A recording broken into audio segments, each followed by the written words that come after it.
In this video, I'm going to show you how you can troubleshoot your Kimi AI app. If you are encountering any issues with this Kimi AI app, such as the app is not responding, it is not working, it keeps on stopping, or it is too slow, then there are quite a number of steps you can take to fix this.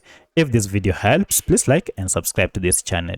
Now, in the first method, we need to access the app's info page, and you can do this by simply long pressing on your app, and you should see app info option here.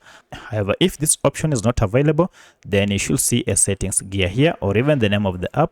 Tap on any of this to access Kimi AI app info page.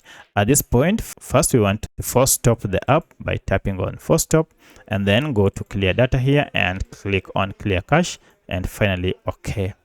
Once you are done, now restart your smartphone, and now this should fix your issues. So in most cases, this works 100%. However, if this didn't work, then you need to go back to the app info page, and this time around clear all data, and then OK. You have to note that by clearing all data, you'll be logged out of your app and you'll need to log in afresh.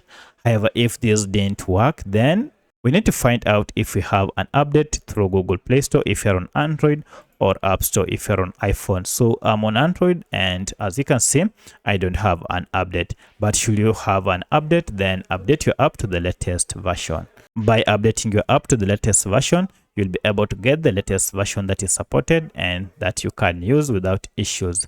However, if your app still crashes, for that it means your app might contain bugs, and to fix that you'll need to uninstall your app, and if possible, clear all the trash on your smartphone before you install it afresh. So by following any of these steps, now you should be able to fix any issues on your Kimi AI app.